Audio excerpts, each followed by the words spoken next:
Hey, what's going on, everybody? Welcome back. Now we're I back get to to big discuss, things that make all Celtics and Raptors game that just yeah, ended. the game six that just ended when was it double overtime.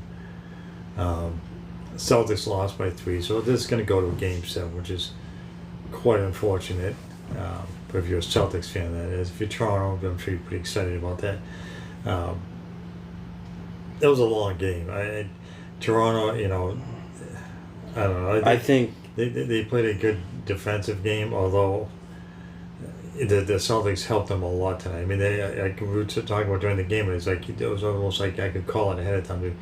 Like one stupid shot after another. Like there's a lot of times they were shooting shots, these off balance shots, what they call fall away shots, shots where they get being double teamed. It's like Toronto had wide open shots, and it still took them double overtime to beat the Celtics, and the Celtics were taking just terrible shots. I mean, what did Walk end up with? 6 points? 5. 5 points in over an hour or close to an hour worth of play. Most of the plays did well. I mean, a lot of guys had in double figures. I think Tice had a pretty good game today. Although he gave up a couple of stupid fouls. Like usually he's good for. Then he does like this thing where he flails his arms like he's all shocked that he got a foul. Well, it was his own fault. This is something stupid. But yeah, Toronto definitely got a lot of help from the Celtics side, and the officiating. You can't call it. You got to call fouls when it's in. And sometimes you call something and there's nothing even there. Again, I complained about this last video we did.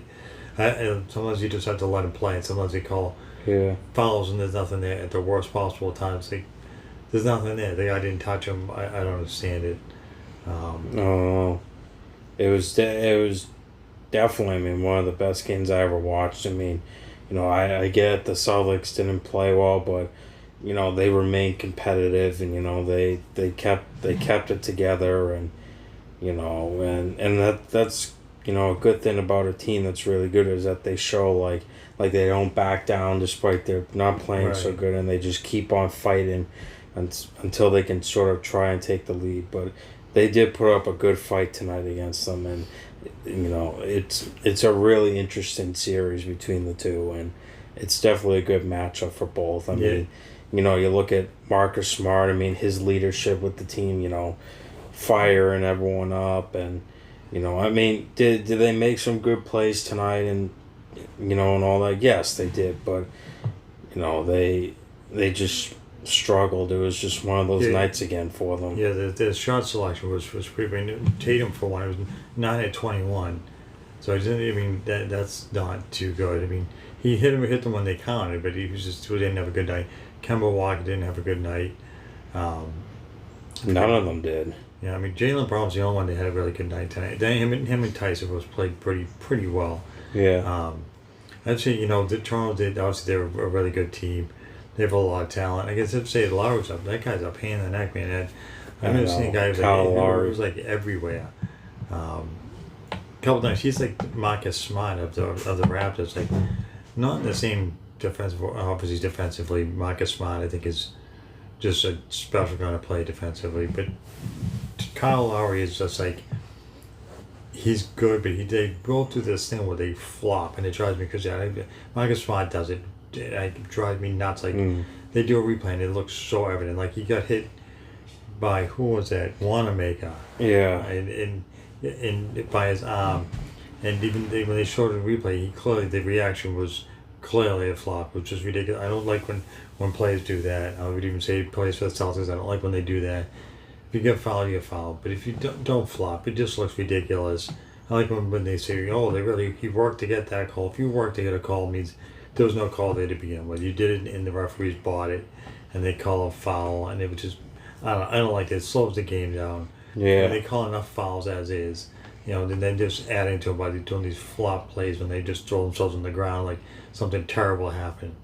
Him and Lowry and Marcus Smart will do this thing. They cry to the referees constantly, and they're always shocked when they get a foul on themselves. Like, oh my God, I got a foul. That's impossible. Whatever. Yeah. I shouldn't be complaining about too much foul, but it just annoys me. It was a very good game tonight. Both teams really played really hard. Obviously, we're doing double overtime. Toronto's definitely not going. Neither of the Celtics. I don't know who's going to win. Game 7. I mean, it's definitely going to be like tonight. It's definitely going to be another close game when they play. I don't know when they play. Do they? I think this weekend they do. What's supposed to say? Today's Friday. I mean, no. I'm sorry, Wednesday. Wednesday. So I think they play Friday. Friday night. I think it's probably Friday night. The next game is at. It's probably going to be another stressful game. It seems it's either close or the Celtics won by a blow. One or the other. Yeah. But these games that come down to the wire are just so stressful. Yeah, I mean, I hope they do win Game 7. I mean, they have the talent. They have, the capacity to do it. It's just they quit making mistakes, quit making terrible shots, and go to the hoop more often. I think they can beat them. But also, I will give credit to Toronto for the incredible defense they did. I think it was really, really good. And I also hope the officiating does improve in the next game, because there were some calls that probably did cost the Celtics team tonight, cost them the game. So hopefully the officiating is a little bit better. Yeah, I mean, I wouldn't say I don't know if it would change the outcome of the game, but it goes on both sides of the ocean. I don't like to make excuses for the team that I'm rooting for when it comes to officiating, but it goes for both teams. If Toronto lost because of officiating, I would definitely say that that's not fair. I want the games to be competitive. I want them to be fair. I don't think one team should have anything over another team. So if the officiating has something to do with it, then I don't like that. It's like an outside thing changing the course of a game. And sometimes I wonder if the NBA has a thing going where are they doing this to get the Game 7 for financial reasons? I don't know. I just think it's funny how certain games will make it to Game 7. Yeah. You'd think it should be over soon. Not saying that the teams aren't competitive, but I just find it funny.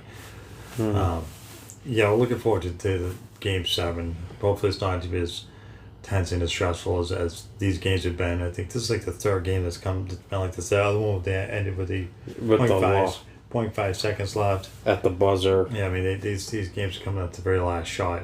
Yeah, it's a little much. So yeah, hopefully, I mean, I thought it was funny how Toronto's got these wide open shots, especially the 3-pointers wide open. Oh Celtics couldn't even get out of their own way. They was constantly being covered. They couldn't get to the basket unless they didn't do these alley oops or whatever to Thais or whatever. Anyways, I think kind of done rambling and ranting, so I think we're going to wrap this one. It's kind of late. This is a late game, so all we could say is we hope that they win Game 7. That's all we could say. Watch and wait. Put your guys' thoughts down below. Are you guys excited for the Game 7? Who do you think's going to win? If you're a fan of Toronto, put your thoughts down below as well. I mean, it goes for either team. So so tune in in a couple of days from now. We'll do another video after the final game of this series and see who wins. Yeah. Until next time.